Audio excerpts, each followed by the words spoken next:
ఆయన ఇదే మా యొక్క లక్ష్యంగా మేము కలిగి ఉన్నట్టు సహాయం చేయండి. ఏది జరిగినా మీ చిత్తానికి మమ్మల్ని మేము అప్పగించుకునే వారంగా ఉన్నట్టుకు కృప దయచేయండి. మీ చిత్తాన్ని భూమి మీద వెతికే వారంగా, మీ చిత్తానికి లోపడేటువంటి వారంగా, మీ చిత్తాన్ని నెరవేర్చేటువంటి వారంగా మమ్మల్ని చేయండి. ఈ ప్రార్థన సమయాన్ని దీవెనకరంగా చేయండి. మరొకసారి మీ వాక్యం ద్వారా మాతో మాట్లాడి మా హృదయాన్ని విశ్వాసంతో మీ సన్నిధిలో ప్రార్థించుటకు తమ రీతిగా సిద్ధపరచున్నాను. మా రక్షకుడైన యేసుక్రీస్తు పరిశుద్ధమైన నామంలో ప్రార్థన చేస్తున్నాం తండ్రి. ఆమేన్.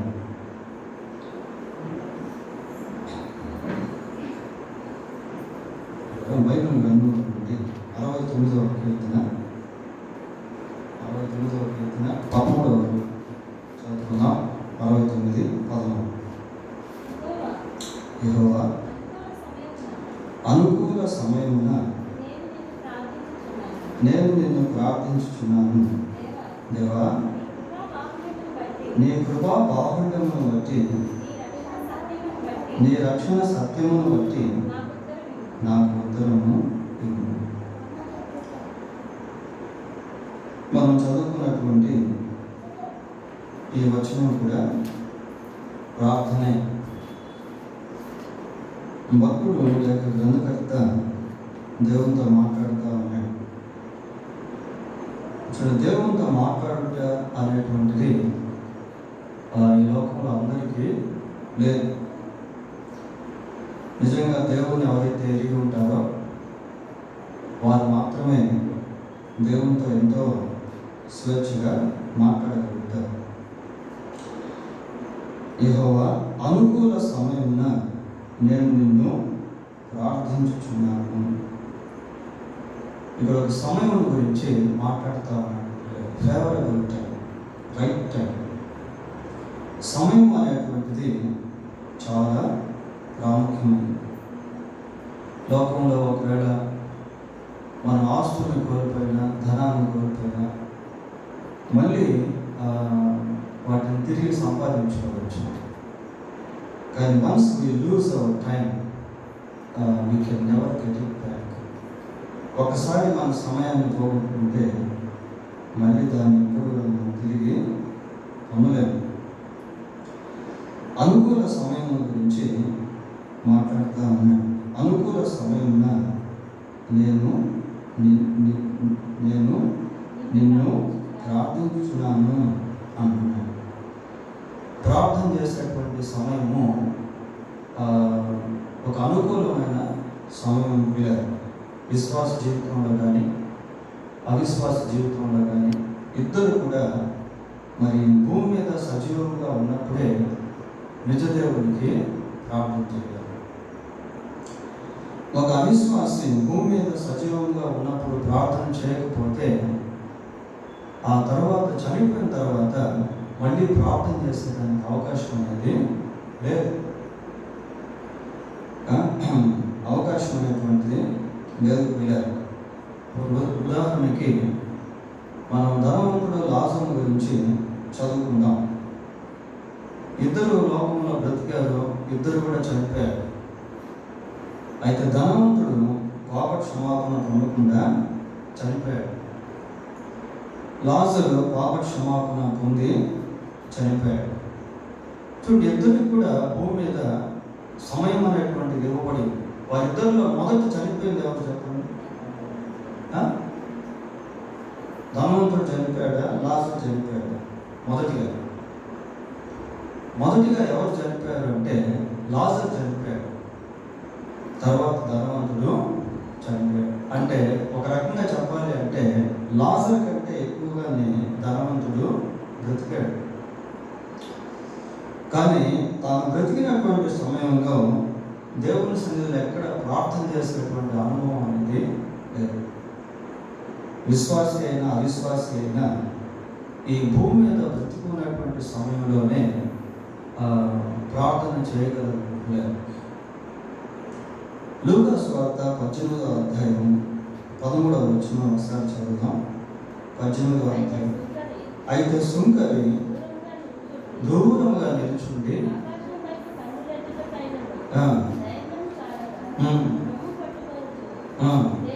దేవా పాపినైన నన్ను కరుణించుమని పలికెను.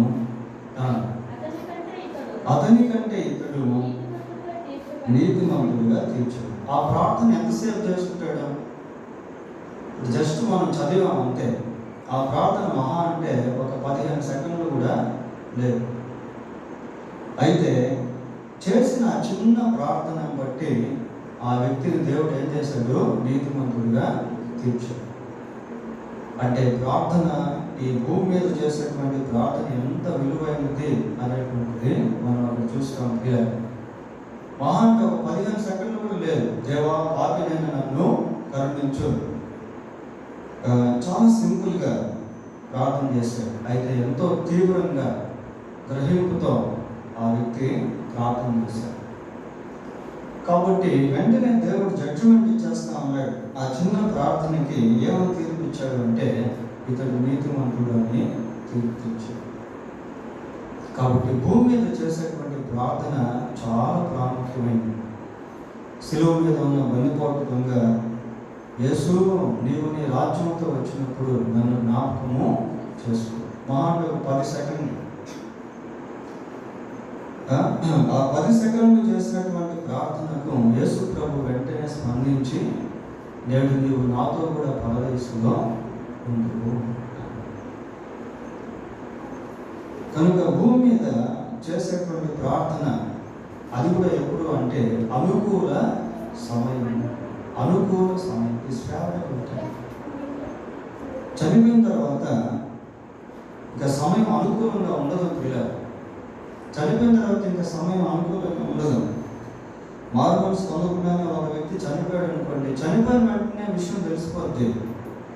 ధనవంతుడు చనిపోయాడు, శరీరం పాతి పెట్టబడింది, ఆత్మ పాతాళంలో బాధపడతాడు. అక్కడ ఎంతో ప్రాధాన్యపడుతున్నాడు అబ్రహాముని. But there was no use for him. ఏమాత్రం అతనికి ఉపయోగం అనేది అక్కడ లేదు పిల్లలు. కాబట్టి భూమి మీద అనుకూలమైనటువంటి సమయంలో ప్రార్థన చేయడం అనేటువంటిది చాలా చాలా ప్రాముఖ్యం. మన కుటుంబాల్లో ఇంకా ఎవరైతే దేవుని నమ్ముకోలేదు, ఇంకా ఎవరి నిమిత్తం మనం ప్రార్థన చేయాలో, ఇంకా మన నిమిత్తం ఏ విషయాల్లో ప్రార్థన చేయాలో, ఇవన్నీ కూడా బ్రతికున్నప్పుడే చేయాలి.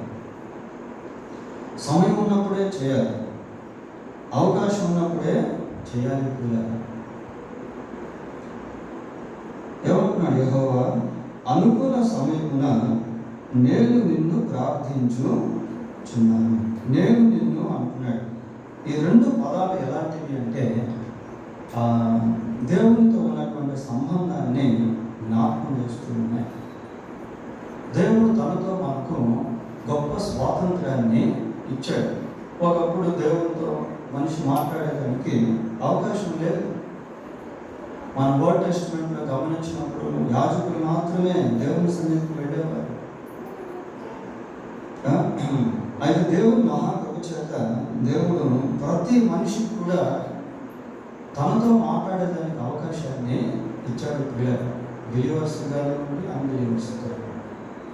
అందుకే రోమ పత్రికలో మనం ఏం చేస్తామంటే, ఒక్క ప్రభువే అందరికీ ప్రభువై ఉండి తనకు ప్రార్థన చేయ వారందరి ఎడల కృప చూపుటకు ఐశ్వర్యవంతుడై ఉన్నాడు. అడుగుడి మీకు ఇవ్వబడును. అడుగు ప్రతివాడు అంటే ఎవరు? విశ్వాసాన్ని కాదు, ఎవరైనా సరే, మేబీ ఎవరు ప్రార్థన చేసినా కూడా దేవుడు సహాయం చేస్తాడు. కానీ ఇక్కడ ఒక రిలేషన్ అనేటువంటిది మనం చూస్తా ఉన్నాం. ఏమని చెప్తున్నాడు? నేను నిన్ను ప్రార్థించుచున్నాను.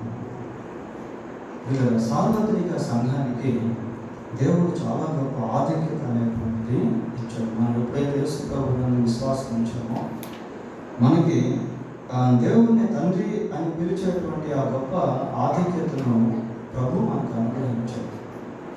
ఆయన రక్తంలో కడగబడినటువంటి వారు ఆయన కృపా సింహాసనం దగ్గరికి ధైర్యంగా ప్రవేశించగలుగుతారు.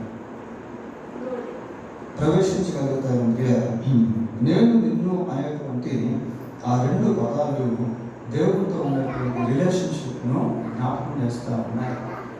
చూడండి, ప్రభువునందు విశ్వాసం ఉంచినటువంటి మనము మన గురించి మాత్రమే కాకుండా ఇతరుల గురించి కూడా ప్రార్థన చేయవలసిన వారమై ఉన్నాం. చాలామందికి దేవుని గురించి తెలియదు కాబట్టి వాళ్ళు ప్రార్థన చేసుకోలేదు.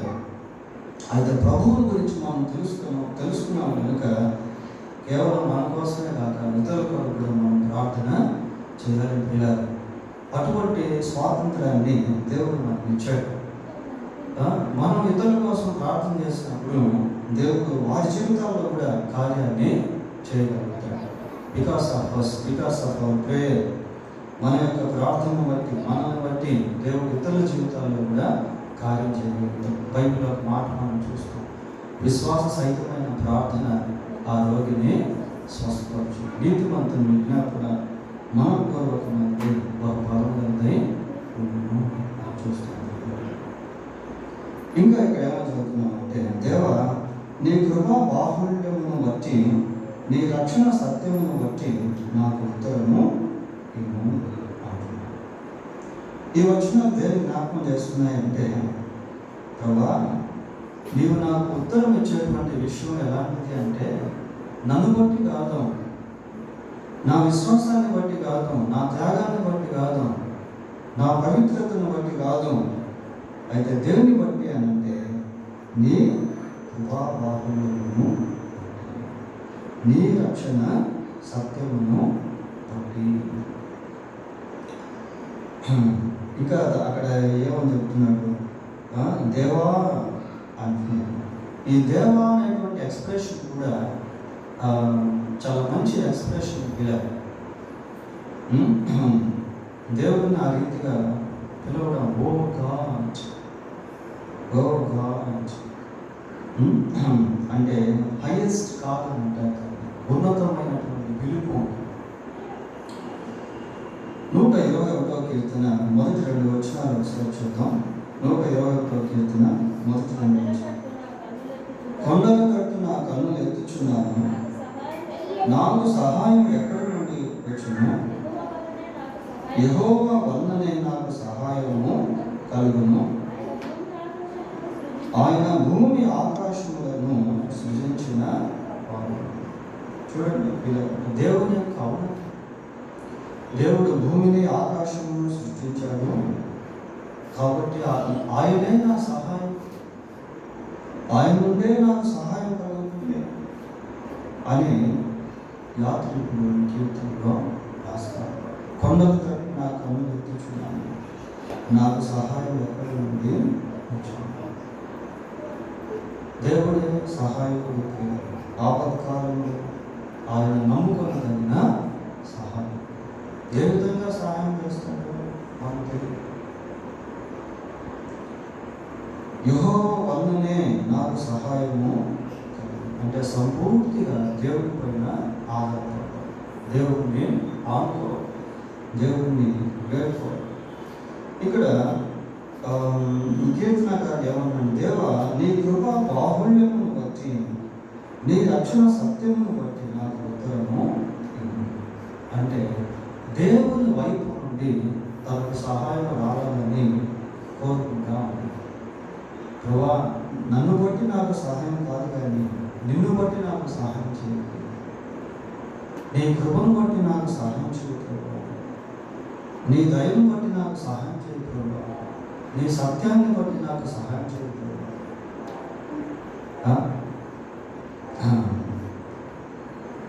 దేవుని వైపు నుండి ప్రార్థనకు జవాబు ఇవ్వాలి. మరి యేసుక్రీస్తు ప్రభు కొండ మీద ప్రసంగం చేసి తిన్నగా కిందకు దిగి వచ్చాడు. వచ్చినప్పుడు కుష్టి వ్యాధి కలిగినటువంటి వ్యక్తి ప్రభు దగ్గరికి వచ్చాడు. ప్రభు దగ్గరికి వచ్చి, ప్రభువా నన్ను స్వస్థపరచు అనట్లేదు. ఏమన్నాడు అంటే, నీకు ఇష్టమైతే నన్ను శుద్ధునిగా చేయను అంటే తన ఇష్టాన్ని పక్కన పెట్టాడు. నీకు ఇష్టమైతే అంటే దేవుని వైపు నుండి సహాయాన్ని కోరుకుంటా ఉన్నాడు. దేవుని ఇష్టంలో నుండి సహాయాన్ని కోరుకుంటా. అటువంటి ప్రార్థన దేవుడు ఎంతగానో ఇష్టపడతాడు. ప్రభువా మీకు ఇష్టమైతే అప్పుడు ప్రభు అన్నాడు, నాకు ఇష్టమే, నీవు శుద్ధుడవు కమ్ము. 51వ కీర్తన మొదటి వచనం కూడా చూద్దాం. 51వ కీర్తన మొదటి వచనం. దేవా, నీ కృప చొప్పున నన్ను కరుణింపుము, నీ వాత్సల్య బాహుళ్యము చొప్పున నా అతిక్రమములను తుడిచివేయు. చూడు, ఇక్కడ కూడా అలాంటి మాటలు మనకు కనబడతాయి. నన్ను బట్టి, నా విశ్వాసాన్ని బట్టి, నా త్యాగాన్ని బట్టి కాదు. దేవా, నీ కృప చొప్పున నన్ను కరుణింపు, నీ వాత్సల్య బాహుళ్యము చొప్పున. ఆ పదాలు చూడండి ఎలా ఉన్నాయి. ఇదేదో పొయిటికల్ లాంగ్వేజ్ కాదు, అంటే అదేదో పద్య భాగంలాగా వర్ణించడం, కవులు కొన్ని పదాలు ఎన్నుకొని వర్ణించినట్టు కాదు. దాంట్లో ఇన్నర్ మీనింగ్స్ అనేటువంటివి దాగి, అంతరార్థాలు అనేటువంటివి దాగి ఉన్నాయి. నీ వాత్సల్య అంటున్నా, నీ వాత్సల్యం అంటే మరి క్షమించి ప్రేమించుగా అని అర్థం. క్షమించు. దావీదు బత్షెబా విషయంలో పాపం చేసిన తర్వాత రాసినటువంటి కీర్తన, క్షమించి ప్రేమించు. నీ వాత్సల్య బాహుళ్యము చొప్పున నా అతిక్రమమును తుడుచు. ఆ రీతిగా ప్రార్థన అంటే దేవుని వైపు నుండి సహాయాన్ని కోరుకుంటా. కాబట్టి ఇక్కడ కూడా మనం ఏం చూస్తున్నామంటే, యెహోవా అనుకూల సమయమున నేను నిన్ను ప్రార్థించు. అనుకూల యెహోవా మీకు దొరుకు కాలమున ఆయనను వెతుకుడి, ఆయన సమీపంగా ఉండగానే ఆయనను వేడుకుంటున్నాడు. కాబట్టి దేవుడు సమీపంగా ఉన్నటువంటి సమయం ఇది.